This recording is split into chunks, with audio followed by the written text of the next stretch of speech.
And welcome back, folks, to another episode of Bruno and the Professor. Welcome back, Professor. Welcome back yourself, Bruno. And here we are. This is a second week of trying the video chat thing, so we're going to come at you live. We'll see if we get it to work this time. I know all of you were waiting for it last time, and it didn't materialize. I was having some audio issues. Brave new grounds here. I mean, we were podcasters before there was such a thing as podcasting, and now we're a little bit behind the curve in this whole, what do we call this, vlogging, video blogging? Yeah. We'll see. That's where we're getting our tool set up to speed here. That's right. Fascinating week in politics. We want to talk about some big news. We've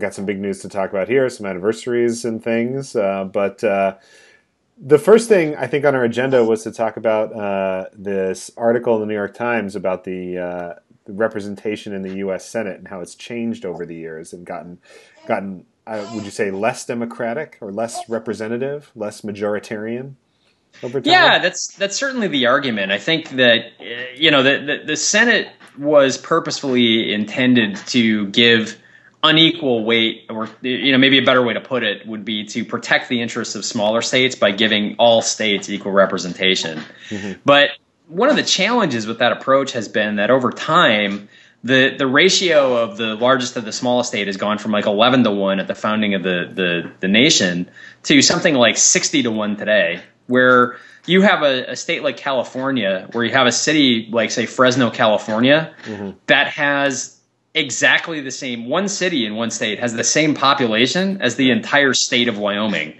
and not even the biggest city in that state.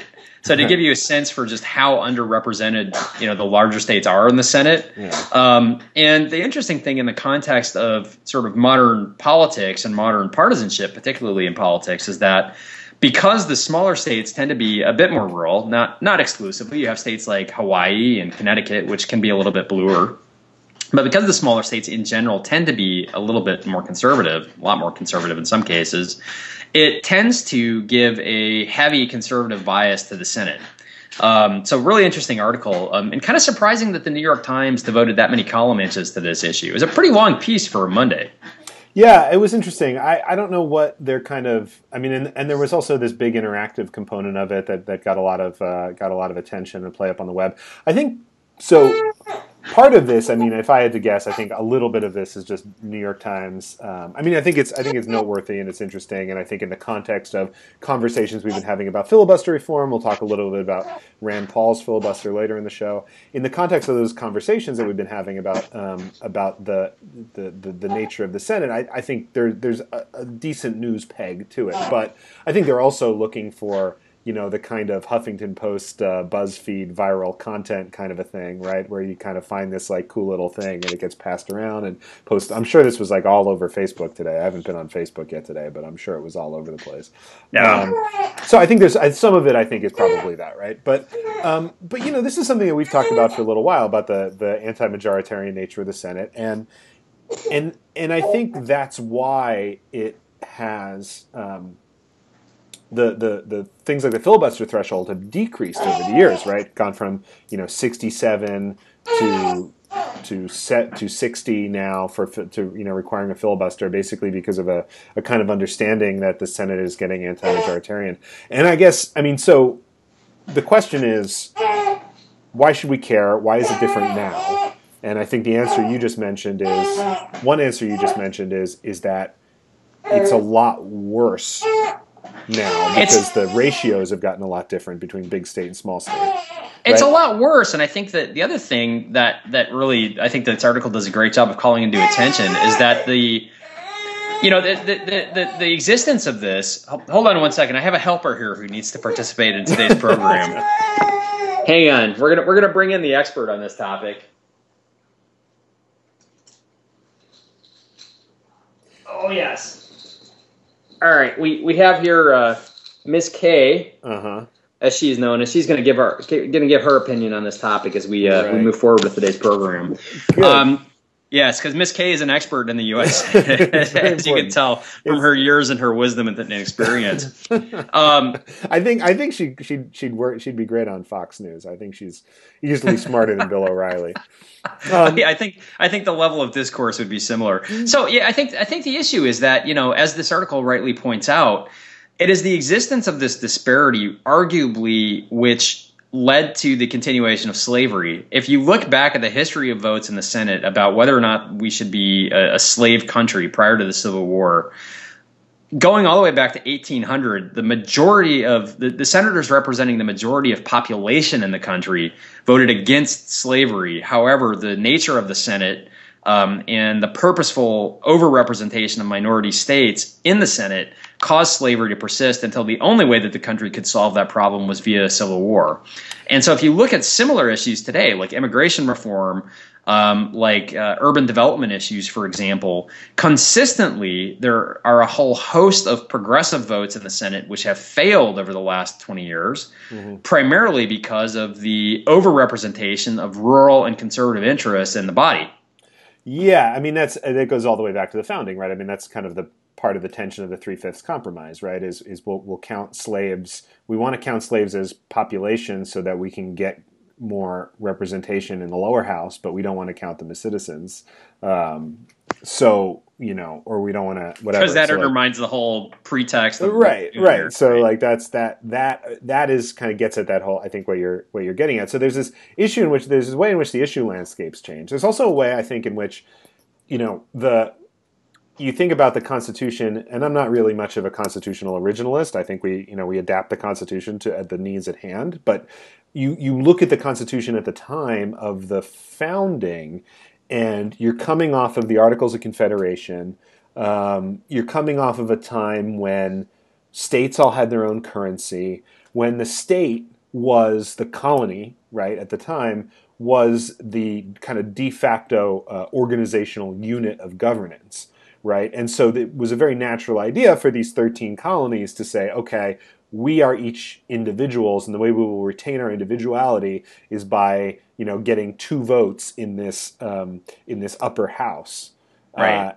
Because we are coming to the table as you know, these individual organizations, right? And over time, things like transportation and communication and a common currency, the greenback, you know, have all minimized state boundaries as a meaningful distinction in American life. You know, I mean, to the point where it's actually actively difficult to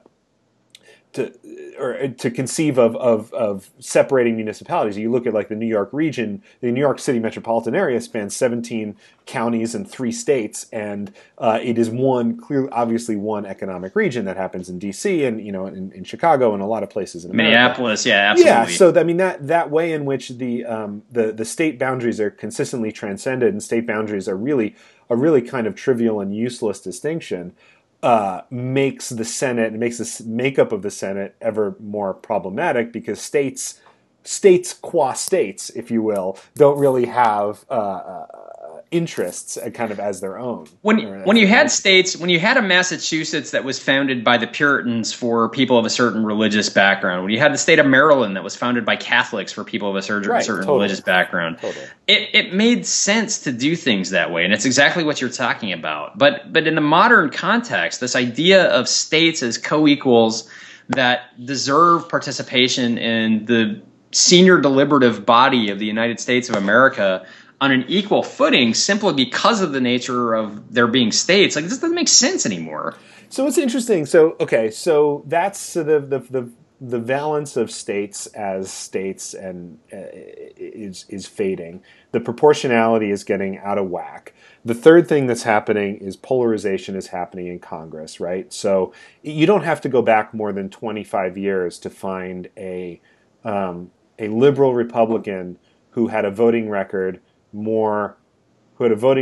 to the left of the most conservative Democrat, if I'm saying that right. In other words, there was crossover right at the edges of the ideological spectrum, probably as recently as the 90s. Social issues and economic issues were decoupled, and party identification, for the most part, probably with the exception of the legacy Southern Democrats, was largely based on their perspective on economic issues. You had Democrats who I think largely were leftists, and you had Republicans who were largely what would technically be called liberals in the classical formulation. Well, this is that's in the the 60s and 70s, but I think you go back even further than that, and you find, like you said, you find the Dixiecrats in common cause on some things with Republicans, in common cause with Democrats, and other things. You have a much more party regionalism, right? And you have these. It's possible to create coalitions because individual actors in the party have different interests. And now we have these very well ideologically sorted parties. There's been a ton of political science research on this. It says now the parties are very well sorted, and so the opportunities for bipartisanship, as much as the Washington Post editorial page might cry out for it, the opportunities for bipartisanship are fading and non-existent just because parties don't have similar bases or interests. And look, in an era where the president of the United States supports issues like Keystone XL and covert drone strikes in Pakistan, a little teaser for what we're going to talk about later in the program, and things like this, where by any stretch of the imagination he's a centrist, possibly even a center-rightist, and yet still is pilloried by the right for being too liberal. I mean, come on, that is a highly polarized era of politics. Yeah, it's true, and I think you talk about what those issues can be and how they can kind of pass in that landscape. I mean, climate change is another good example. There's because of the fact that so you look at this. Let's say we held elections today, right? I mean, I have to go look at an electoral map, but I'm going to say that even with the shellacking that Obama gave Romney probably won at least as many states, if not more states, than Obama did. The average state in America is probably going to be a Republican. The median state is Republican, right? There's more because there's a lot of small states that are Republican, like you said earlier, and so that's going to be a big challenge for passing any kind of really progressive legislation, let alone progressive legislation that has adverse impacts to certain regions, like for example climate change, where even if you have a Democrat in West Virginia, they're not going to vote for it. So you have to find ways, and I guess so. I guess the question is okay, so we're whining because we're progressives, we're liberals, and we don't like the fact that we're not getting our way because the Senate isn't amenable to it, right? And so we're arguing to change the rules, which is fine. If you don't like the rules, then you should fight to change them. Hey, we're just taking a tactic out of the Republican handbook, right? Right, totally. But I think I think the question you have to ask is so what's the justice argument here? Is this really fair? And I think the things we talked about earlier, the fact that it's gotten a lot worse, the fact that it has this strange legacy. States aren't really all that important anymore. It's how do you mitigate it, right? Other than to say well, we need to find ways to decrease the power of the Senate. And I think it's interesting. I think the UK might actually be a kind of interesting model here because the Senate is in a lot of ways a House of Lords type institution, right?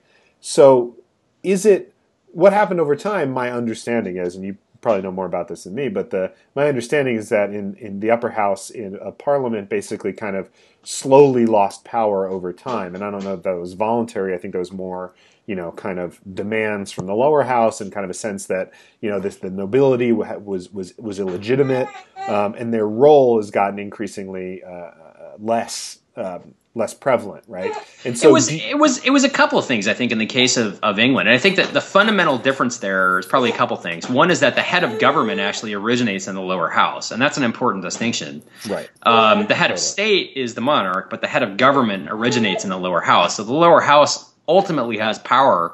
And I think it was a combination of that driving the sort of inevitable, the inevitable conclusion for the Lords was either they could gracefully cede power and come up with some way to maintain some kind of relevancy over time, or they could have it taken from them. Right. And they knew that because of the nature of that system, and so they chose to gracefully cede power and have done so, quite in quite an extraordinary fashion. Really, I mean, they've consistently voted over time to get rid of their own role in government. And is this the thing? So that's the question: is could you ever see a role where the Senate, a way in which the Senate kind of slowly? I mean, I don't know that the Senate would voluntarily give up power. It would have to be taken from them, I think. But I think that what you see in this New York Times article, perhaps, or what we could see, is the beginning of a very long campaign to delegitimize is maybe a strong word, but weaken the moral authority and gravity of the Senate by saying, look, this is an undemocratic institution. It's a historical relic. You know, like there's really no great point to it. I mean, nobody. Everybody looks at Nebraska's unicameral legislature, and nobody says that democracy is falling apart in Nebraska because they only have one house. I think eventually, so there's that way in which this is a big campaign, or the beginning of a campaign, a potential campaign to start to slowly ratchet down the influence of the Senate. As it is, they can't. They technically can't initiate finance bills, right? There's ways in which their power is slightly less than that of the House, but I don't know. I mean, that seems like kind of a long shot, right? I think it's a massive long shot. I think there's way too much money in it, and I think the way that the U.S. system is structured, in England, the House of Lords, in modern times at least, as far as I understand it, did not ever really control money to the same extent that the U.S. Senate does. Mm-hmm. And, even though the Senate doesn't originate appropriations bills, they still have quite a bit to say about them. And you see this. I mean, you see the impact of this. I mean, one of the points of the article in the New York Times makes is that, if you look at a state like Vermont, it gets something like 4 times as much money per person as the state of New York does. Same thing, like the state of Wyoming gets 4 times as much money per person from the federal government as the city of Fresno does in California. So let me ask you a provocative question before we change the subject here. Is this a case for federalism? We were talking real federalism. Well, back in 04, 05, when all us liberals were all bitter and crying in our milk about the Bush years, there was some talk about kind of neo-federalism and whether or not, because the federal government was so screwed, that we should just devolve some power back to the states and let the states, kind of be as progressive as they want to be. So, like for example, there's some talk right now. There's been some conversation about the Highway Trust Fund and the fact that because we haven't raised the gas tax in 20 years, the Highway Trust Fund doesn't have enough money to fund all the highway repairs in the highway bill, right? So there's been this talk about whether or not we actually just eliminate the Highway Trust Fund, because basically it was started during the Eisenhower administration to build out the interstate system. Now that we have the interstate system, it doesn't really have a purpose anymore. This is an argument. I don't know that I agree with this, but the idea that there's really no national quote-unquote transportation infrastructure. There is only local transportation infrastructure. Therefore, states, and because the transportation bill actually says that 95 cents on every dollar has to be returned to the state from which it originated anyway. Yeah, right. What's the point of having federal highway funds? And so I think that's one way in which you more practically remove the power of the Senate or limit the power of the Senate is simply by eliminate the federal government. Right? Yeah. No, I mean that's the Republican way to do it, but it's possible, right? I mean, I think that's an interesting argument. And that may be, I think that there are probably certain social issues for which that's probably the only real answer. I think one of the challenges is that, except in a couple of very limited cases, you lose all of the efficiencies and all the benefit that you have from having a federal government. So, I mean, essentially, you've got, look at it this way. You've got Europe that's moving into the direction of a common market, in fits and starts, but that's the direction that they're going. You've got regions in Africa, you've got regions in South America that are moving in the same direction.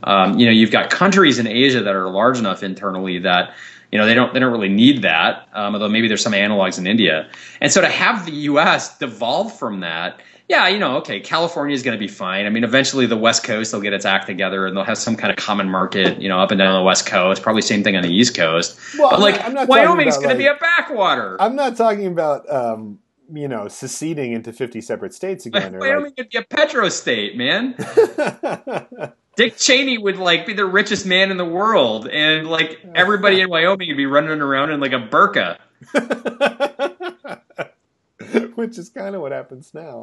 Yeah, it's not true. No, yes. I mean, I'm talking. I guess there's there's the question of like, what is this? So there's social policy, there's regulation, Yeah. and then there's redistribution of money. And I don't really know. I'd have to go back and look through that article because I'm not really sure what redistribution, what they're talking about when they say like what the state, what that person, what the resident gets per capita. Is that Medicare and defense also?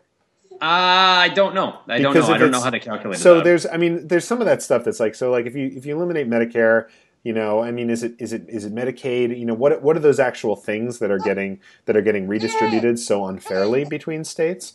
I think that's something that's worth looking at, and are those specific things that would be better handled by states themselves. It certainly doesn't seem to be the efficient way to go about doing things, to be doing them by, as a state or as a state by state. But I don't know, maybe it's just the more kind of legitimate method. Well, I mean, I think that's right. It's like, what is the good? I mean, if the end goal is to have a socially progressive outcome, and the only way to accomplish that is to do things on a state by state basis, then yeah, some kind of devolution might be the only way to do it in the context of where we're at. We might just have to eat the federalist argument whole hog. I mean, I can fantasize about a lot of different things that you could do. I mean, you can, move away from single member districts in the House. I mean, you can, move to some kind of subnational regionalism and get rid of the states except for, ceremonies and like, leadership of the National Guard or some crap like that. But hard to see any of that stuff happening. I mean, you might just have to like, you might have to seize the right-wing argument for federalism. I mean, you might be right. It might be the only way to do it. I mean, I would say, before I did that, I would rather try and take back control of the House by ending or reducing the effects of gerrymandering and by redrawing district lines. I think that's something that's much more plausible, that has an air of legitimacy to it, that it's actually been done in several states like Iowa, where they have retired judges draw the maps, and they take the drawing process of districts out of the hands of state legislatures. I could definitely see that being a kind of a realistic step that would actually get us. No, it wouldn't fix the Senate, but it would. But in helping the House, it would probably have knock-on effects for the Senate. So I would imagine it couldn't hurt. Anyway, moving on. Speaking of the Senate. Speaking of the Senate, it was 10 years ago this week that the Senate authorized or the beginning of the Iraq War, and then it was and it's just been it's kind of amazing to me to think that was so. First of all, the crazy thing about that is that I think 3 months after the Iraq War started, we started podcasting. That was the genesis of our program. That's right. We would not be on the air. I mean, of all the evil things that happened, I mean, think of the good things that it's done too. Like, we wouldn't be bringing this message to the people every week for 10 years had George W. Bush not all gotten crazy and gone hunting with his buddy Dick. Like, I mean, No, it's true. It's true. So, folks out there, you have one reason to thank George Bush. Not really. It's not worth it. If I could have never done this podcast and in exchange not had the Iraq War, I would have taken that. That's an easy ethics lesson, right there. It is an easy choice right there. Yeah. But not only that, the other thing that happened in the Senate this week, obviously the bigger deal, was that we had a 13-hour filibuster by Senator Rand Paul, everybody's favorite right-wing ophthalmologist, who gave a Hitler was a painter.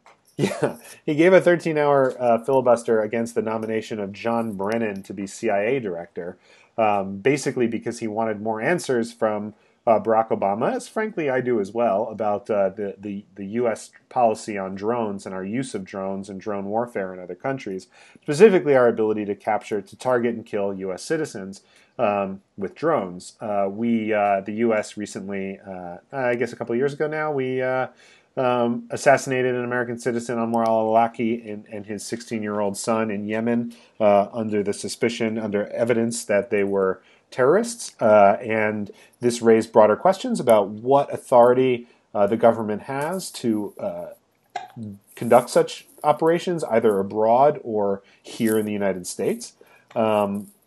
He got some kind of vague answers from Eric Holder, which he didn't find, the Attorney General, which he didn't find satisfactory.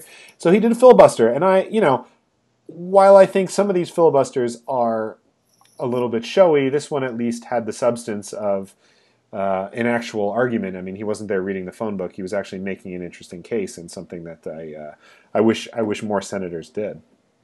Yeah, and I mean, it was actually like an old school filibuster. I mean, most of the time the filibuster nowadays is a just filing of paperwork and a refusal to actually take action.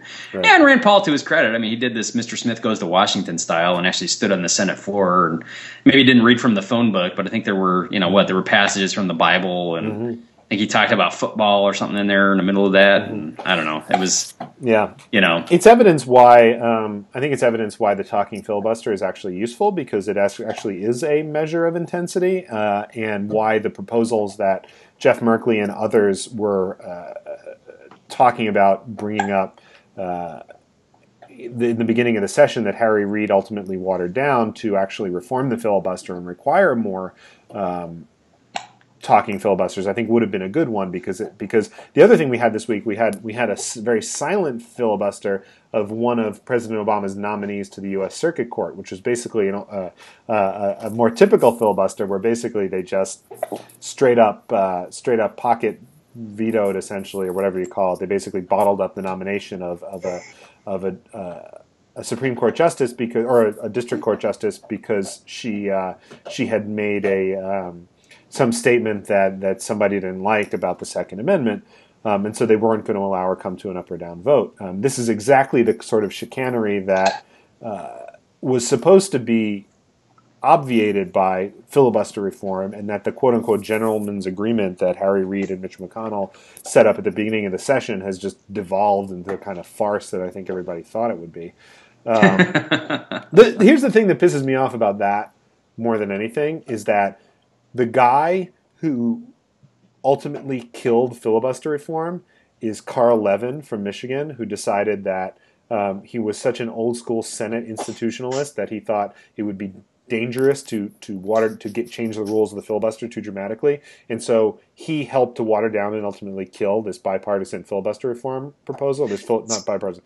Speaking of old, I mean, like so independent of anything else, let me just say this. I mean, I am not at this point a young man. I mean, I'm younger than some, and glad I'm not older than I am. But I have had a memory of Carl Levin in the United States Senate for as long as I have cared about politics. He has been there for a long time. I know, but here's the maddening part: is he's retiring next year.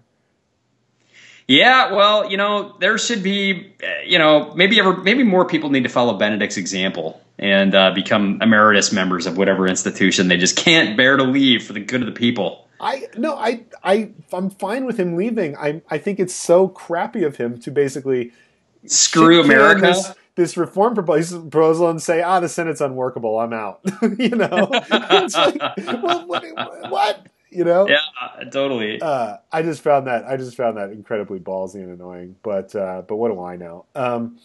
So this I think the drone policy actually that I was really glad to see Rand Paul bring this to attention. I don't think it's gotten enough attention. I wish he had done more to actually advance legislation. I mean, I think, thinking about the 10-year anniversary of the Iraq War, and here we are 12 years after the beginning of the war in Afghanistan, and basically any of this, attacking anybody overseas without a declaration of war is all still justified by the original authorization for the use of military force, which was passed in September 2001. Right, 10 years ago. And needs to be 12 years ago, and should be repealed or seriously reconsidered. And there's no conversation happening in Washington about repealing, scaling back, or changing this. I mean, basically, the AUMF says America is permanently at war, and that the president may maintain a wartime fitting as much as he sees fit.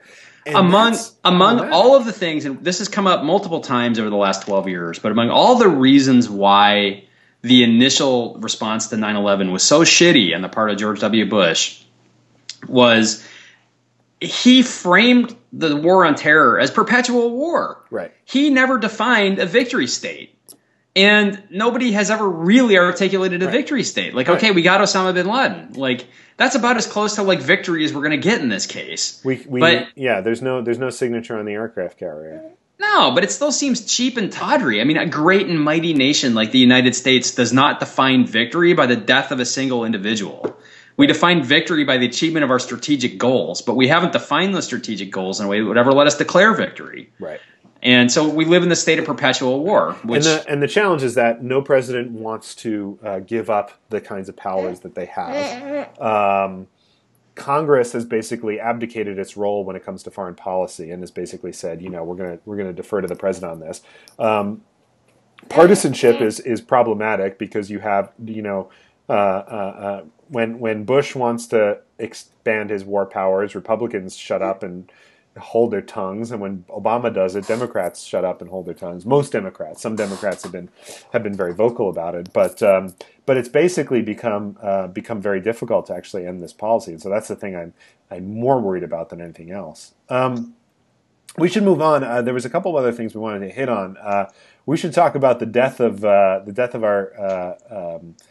our favorite dictator below the equator, Hugo Chavez. Hugo Chavez. Hugo Chavez, and consider his legacy and his contributions to debate and rhetoric and the global stage and the oil and OPEC and all of these things. So what's your take on our friend Hugo and what he did for Latin America, what he did for Venezuela, and how we should think of his legacy and passing? The man has done more to single-handedly set back the cause of progress in Latin America than any other individual in the last 20 years. How's that? No question about that. Hugo Chavez kept alive a version of state-managed leftism that has been so prevalent in Latin America throughout the last 100 to 150 years of its history. And it was almost dead. I mean, you have great examples like what's happened in Brazil over the last 20 or 30 years, where you finally have a relatively stable democracy. I mean, these countries all have a history of military takeovers and coups, and they fall in and out of states of democracy. And you have a lot of great examples. I mean, even Colombia. I mean, Colombia was like, the butt of jokes when we were growing up. And Colombia is a relatively stable, pretty much democracy nowadays. Like, you go to Colombia on vacation now. Panama, Manuel Noriega, right? He's no longer there. Hasn't been there in a long time. But you have like this great tide of progress and democracy sweeping across Latin America. And then comes Hugo Chavez, who decides to be a left-wing populist. And, oh, by the way, he's going to make all of his cronies exceptionally rich. And it's really, what is his legacy? I mean, I think his legacy, if you're a Venezuelan, eventually you're going to decide that his legacy is an overwhelmingly poor one. If you are anyone who's interested in the cause of the furtherance of democracy in Latin America and in the world more generally, you're going to find his legacy. And this is a guy who consorted with, notables such as, Ahmadinejad and Fidel Castro, although Fidel Castro seems to be more of a cartoon character these days than an actual political figure. But. Yeah. So I hear you. I think he's I kind of basically agree with that assessment, but in the sense that I don't think that Venezuela is going to be better in the long term for what he did, mostly because what he did was kind of manage. I don't think he really built institutions that are going to last and provide a better future for the country, and I think that's the real travesty of his legacy. I'm less sympathetic to this idea that he constitutes some kind of axis of evil because he hung out with Ahmadinejad.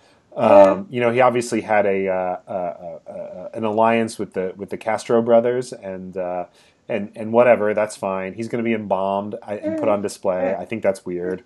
But whatever.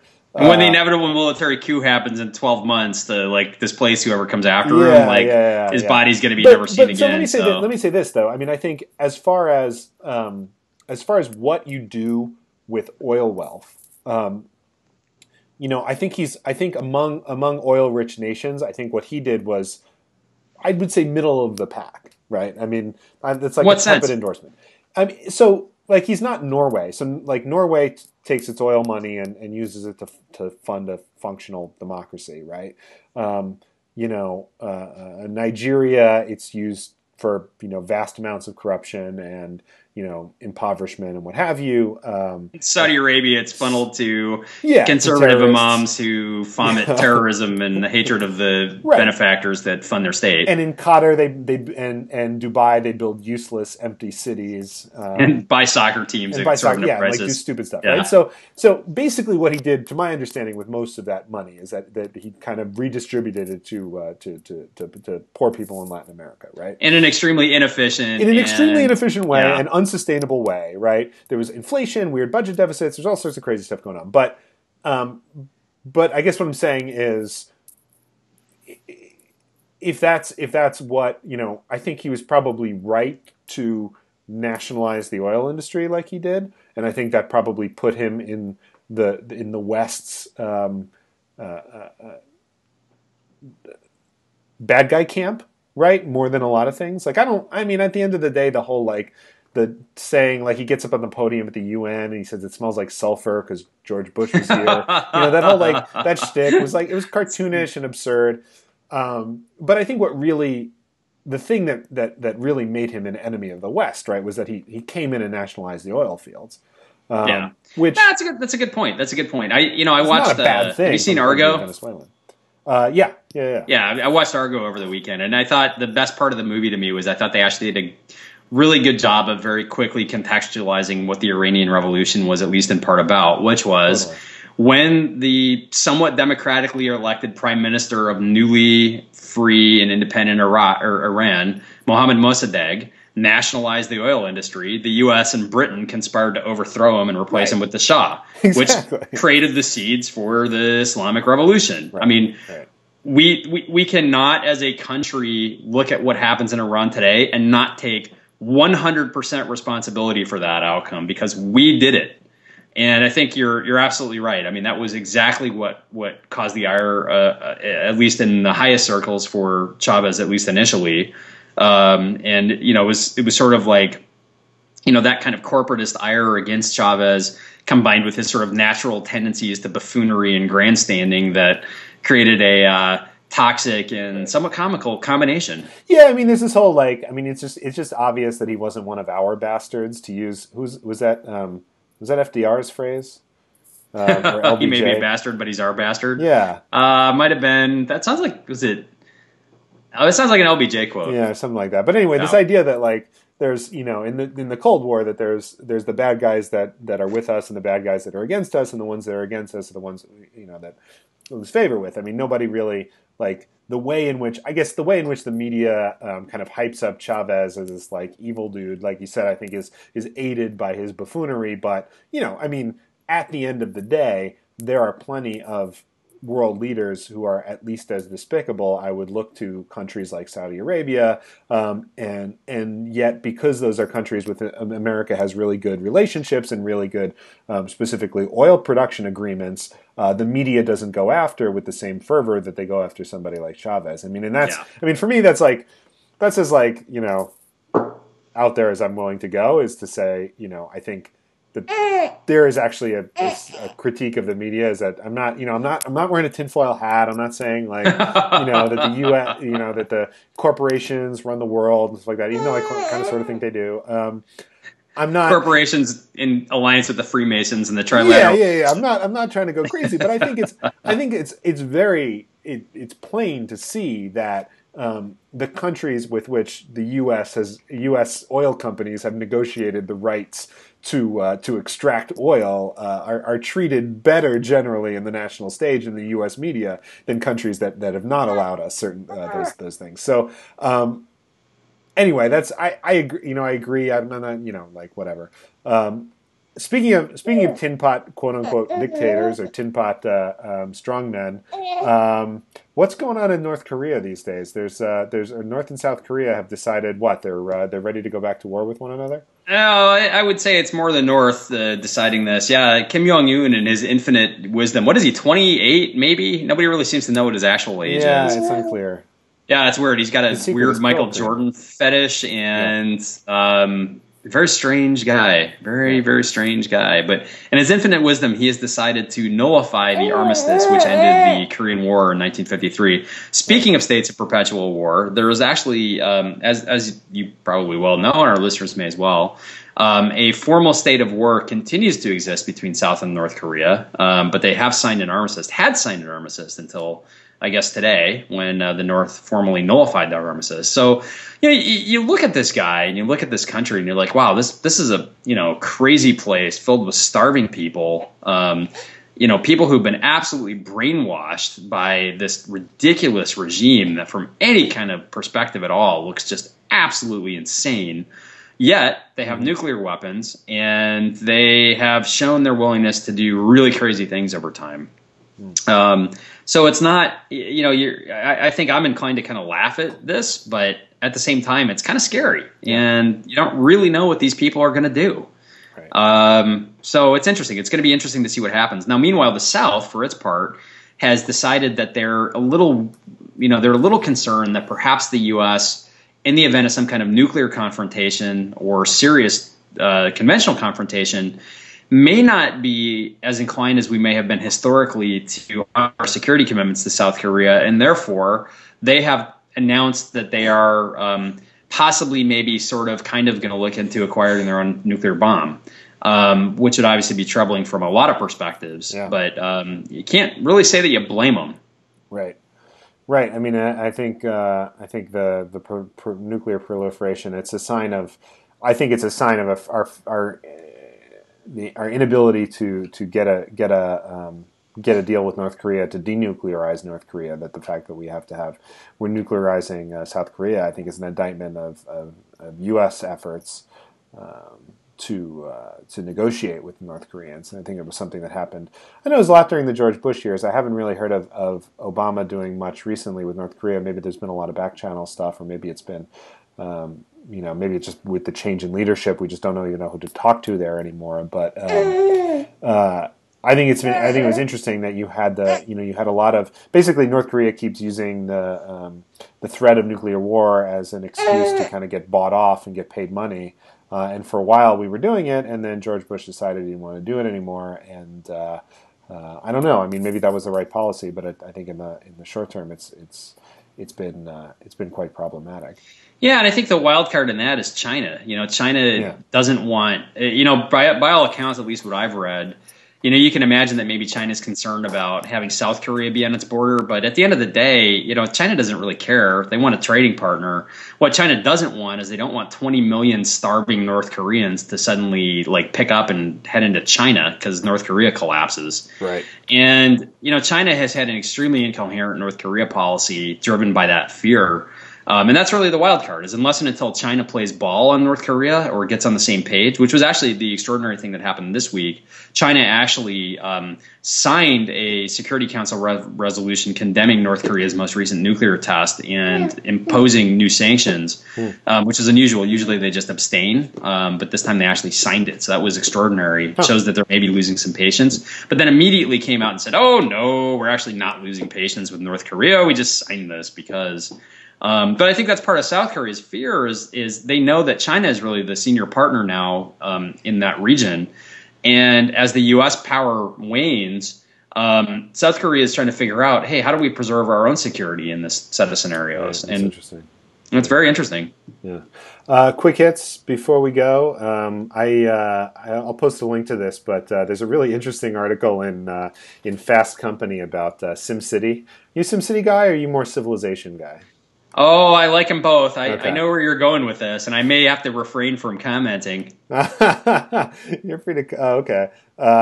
Say what you're going to say. No, the Fast Company had a piece where they had a competition where they invited 6 urban planning firms to try and build cities using the new SimCity 5. And it was really it's really interesting article. It basically talks about how these different urban planning firms had a 3-hour competition to try to come up with the best city that had the most kind of livable, walkable, whatever, and they just kind of kept running into issues of basically becoming reliant on coal and oil extraction and pollution and all this kind of stuff. They kind of these problems kept happening, and they interviewed one of the game's creators, and he was like, look, I think that's part of the fun of the game, is that there's this imbalance. If you could create perfect balance, then the game wouldn't nearly be as fun. So I thought that was interesting, and we'll post a link to this. It's just kind of a cool survey of how very, very acute, knowledgeable people can try to build cities and just be totally frustrated by the process, by this game. It's, from what I understand, it's an extraordinary game, but obviously some server issues there, which is where I thought you were going to go and talk about yeah. always on DRM. Topic for another program. Yeah, that is interesting. So my quick hit is, speaking of urban planning, so as we've talked about many times in the program before, Seattle is in the process of a major construction boom, and part of this boom is requiring that certain neighborhoods of the city be rezoned. Well, for some reason, and if you know, please drop us a line. We'll give you the email address in a second here. But for some reason, the Space Needle Corporation, and the Space Needle is, folks, I hate to break it to you, a privately owned corporation that is managed for a profit by a single corporate entity. But the Space Needle Corporation has taken it upon itself to start an astroturf movement called Keep Our Views, which is advocating against these zoning changes in Seattle, ostensibly for the purpose of maintaining views of the Space Needle and the Seattle skyline. Why they're doing this, I have no idea. But if you know and you're listening to the show tonight, please drop us a line. You can reach us. We are Bruno and the Prof at gmail.com. And that is going to be our show for this evening. So thank you once again for joining us for a certain amount of your time. We certainly appreciate it. Do drop us a line, Bruno and the Prof at gmail.com, if you have any comments or questions about tonight's program. Of course, you can also catch up to us on Facebook. We're facebook.com, whack Bruno and the Professor. So until next time, thanks once again for listening. Thanks, everyone.